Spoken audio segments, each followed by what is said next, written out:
നിങ്ങൾക്ക് driving ടെസ്റ്റായി. Okay. ആത്രേയത്തിന് എന്താണ് test? 24. സിദ്ധാർത്ഥിനാടെ ഏത് 28? ജൂൺ 28, അടുത്ത മാസം. ആത്രേയത്തിന് ഈ മാസം. പിന്നെ അത് പിന്നെ പറഞ്ഞോ ഐശ്വര്യക്കാം. ഏത് 31? ഈ 31. ഓക്കെ. ഇപ്പോൾ നമ്മൾ വണ്ടി എടുത്തുകൊണ്ട് വന്നതേ കാർ ഷെഡിൽ നിന്നാണ്. കാർ ഷെഡ് എന്ന് പറഞ്ഞാൽ എവിടെയാണ് നമ്മളെ ഗ്രൗണ്ടിനകത്ത്. വണ്ടി എടുത്തുകൊണ്ട് വന്ന ആരായിരുന്നു? ഐശ്വര്യയാണ് വണ്ടി എടുത്തുകൊണ്ട് വന്നത്. പോരാക്കുറവുകളുണ്ടായിരുന്നു. പോരാക്കുറവെന്ന് പറഞ്ഞാൽ ആ കാർ ഷെഡിൽ നിന്ന് എടുത്തപ്പോഴത്തേക്ക് സൈഡ് മിറർ ചോര് കഴിഞ്ഞപ്പോൾ ലെഫ്റ്റ് തിരിച്ചു. അപ്പോൾ ഇടത്തോട്ടുള്ള ഇടുങ്ങിയ വളവുകൾ നമ്മൾ എങ്ങനെ തിരിയാൻ പാടുള്ളൂ? കുറച്ച് പറ, മൊബൈലിൽ കാണാം. അല്ല, ഇടത്തോട്ടുള്ള ഇടുങ്ങിയ വളവുകൾ എങ്ങനെ തിരിയണം ഐശ്വര്യ? സിദ്ധാർത്ഥേ, ഞാൻ ആ കാര്യം ഐശ്വര്യയ്ക്ക് പറഞ്ഞു തന്നു. അതായത് ഇടത്തോടുള്ള വളവുകൾ, നമ്മൾ ഇടുങ്ങിയ വളവുകൾ തിരിയുമ്പോൾ സൈഡ് മിറർ കഴിയുമ്പോൾ തിരിക്കും. നമ്മൾ എച്ചെടുത്തുകൊണ്ടിരിക്കുമ്പോൾ ആ ഒരു മെത്തേഡാണ് നമ്മൾ ഡ്രൈവിംഗ് തുടങ്ങിയപ്പോൾ പഠിച്ചതാണ്. നമ്മൾ ഇടത്തോടുള്ള എല്ലാ ഇടുങ്ങിയ വളവുകളും വലതുവശം ചേർന്നാണ് തിരിയേണ്ടത്. അപ്പോൾ ചില കുട്ടികൾക്കെന്ന് പറഞ്ഞാൽ നമ്മൾ പറഞ്ഞു കൊടുത്തെങ്കിലേ മനസ്സിലാവുള്ളൂ. ഈ പറഞ്ഞു കൊടുത്താൽ മനസ്സിലാവുന്ന കുട്ടികളുടെ കാരണം എന്ന് പറഞ്ഞാൽ അവർക്ക് ടെക്നിക്കലി നോളജ് വീക്കായിരിക്കും. അല്ലെന്നുണ്ടെങ്കിൽ നമ്മൾ MVD പറയുന്നത് പോലെ മാനോവർ, സ്വയം നമുക്ക് സാഹചര്യങ്ങൾ മനസ്സിലാക്കി പ്രവർത്തിക്കാനുള്ള കഴിവിൻ്റെ കുറവായിരിക്കും. അത്തരം കുട്ടികൾ കൂടുതൽ ദൂരം ഓടിച്ചെങ്കിൽ മാത്രമേ ഡ്രൈവിങ്ങിൽ അവർക്ക് ഐഡിയ കിട്ടുള്ളൂ. പിടിയില്ല. ഇപ്പോൾ ഞാൻ പറഞ്ഞു വന്നത്, ഇപ്പോൾ ഗ്രൗണ്ടിൽ നിന്ന് ഐശ്വര്യയാണ് വണ്ടി എടുത്ത് ഇവിടെ കൊണ്ടുവന്നത്. വണ്ടിക്കകത്ത് ഞാനുണ്ടായിരുന്നോ? ഇല്ല. വണ്ടിയുടെ ലെഫ്റ്റ് സൈഡിൽ ആരുണ്ടായിരുന്നു? സിദ്ധാർത്ഥിനെ പിടിച്ചിരുത്തി. ഒരു ധൈര്യത്തിൽ, ഒരു ഉറപ്പിൽ. ഒരു പക്ഷേ കൈവിട്ട് പോയി കഴിഞ്ഞാൽ ബ്രേക്ക് ചെയ്യാൻ പറ്റും. യഥാർത്ഥത്തിൽ അങ്ങനെ ഇല്ല, കുട്ടികളാണ് കൊണ്ടുവരുന്നാലും ഓടിക്കുന്ന കുട്ടിക്ക് പേടി വേണ്ട എന്നുള്ള രീതിയിൽ ചെയ്തതാണ്. അപ്പോൾ ഐശ്വര്യയാണ് വണ്ടി എടുത്തുകൊണ്ട് വന്നത്. ഐശ്വര്യക്ക് ഇന്ന് ഇപ്പോൾ എത്രയുടെ 21.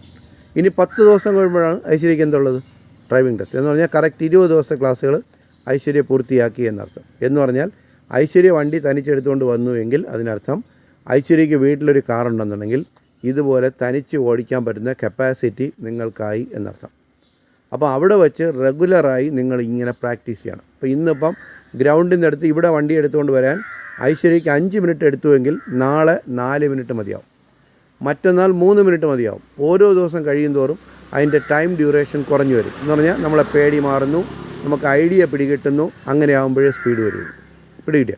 അപ്പോൾ കിട്ടുന്ന അറിവുകളെ അടിപൊളിയായി വേഗതയിൽ ചെയ്ത് പ്രാക്ടീസ് ചെയ്യുക എന്നുള്ളതാണ് നിങ്ങൾ ചെയ്യേണ്ട ഡ്യൂട്ടി. 2 മിനിറ്റിന് മുമ്പ് പറഞ്ഞു പോയ കാര്യം മറന്നു പോകുന്നൊരു കുട്ടിയെ നമ്മൾ എങ്ങനെ പഠിപ്പിച്ചെടുക്കും? അതാണ് പഠിപ്പിക്കുന്ന ആൾ നേരിടുന്ന വെല്ലുവിളി. അപ്പോൾ ഏത് വിഭാഗത്തിൽപ്പെട്ട കുട്ടികളാണെങ്കിലും 30 ദിവസം കൊണ്ട് അവരെ പഠിപ്പിച്ച് അടിപൊളിയാക്കിയാൽ മാത്രമേ അവരെന്ത് പാസ്സാവുള്ളൂ? Driving test പാസ്സാവുള്ളൂ. അപ്പോൾ ഡ്രൈവിംഗ് ടെസ്റ്റ് പാസ്സാവുക എന്നുള്ളത് നിങ്ങളുടെ ഉത്തരവാദിത്തമാണ്, ഡ്യൂട്ടിയാണ്. അപ്പോൾ ഡ്രൈവിംഗ് ടെസ്റ്റ് പാസ്സാവുക എന്നുള്ളതല്ല പ്രശ്നം. നാളെ നമ്മളെ വണ്ടി നമുക്ക് തനിച്ച് ഓടിക്കാൻ കഴിയണം, പ്രാക്ടീസ് കൂടാതെ. ആ രീതിയിലുള്ള ക്ലാസ്സാണ് നമ്മുടെ MGN മോട്ടോർ ഡ്രൈവിംഗ് സ്കൂൾ നിങ്ങൾക്ക് തരുന്നത്. അങ്ങനെ അല്ല എന്ന് നിങ്ങൾക്ക് അഭിപ്രായമുണ്ടോ?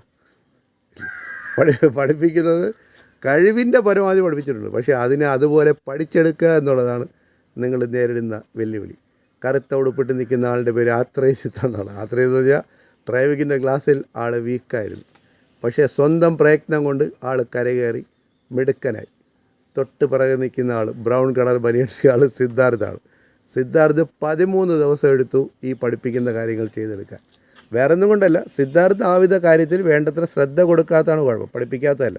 ശ്രദ്ധിച്ചപ്പോൾ അടിപൊളിയായി സിദ്ധാർത്ഥ് ചെയ്യാൻ കഴിയും. അപ്പം പഠിപ്പിക്കുന്ന പാഠങ്ങൾ ഈ 30 ദിവസം എന്നുള്ളത് പെട്ടെന്ന് കഴിഞ്ഞു പോകും. അപ്പം നിങ്ങൾക്ക് തോന്നും അയ്യോ കുറച്ചുകൂടെ ശ്രദ്ധിക്കാനുള്ളതായിരുന്നു എന്തോ. അപ്പോൾ അങ്ങനെ ഒരു നഷ്ടബോധത്തിന് സാഹചര്യം ഒരുക്കാതെ ഇപ്പോഴുള്ള ക്ലാസ്സുകളെ അടിപൊളിയായി ചെയ്ത് പ്രാക്ടീസ് ചെയ്യുക. ഈസിയായി ഡ്രൈവിംഗ് ടെസ്റ്റ് ചെയ്യാനും പറ്റും. നിങ്ങളെ കാറ് മറ്റൊരു പ്രാക്ടീസ് കൂടാതെ നിങ്ങൾക്ക് സ്വന്തമായിട്ട് ഓടിക്കാനും പറ്റും. എല്ലാത്തിൻ്റെയും പിന്നിൽ പ്രാക്ടീസ് എന്നൊരു സംഭവം അത്യന്താപേക്ഷിതമാണ്. ഓക്കെ.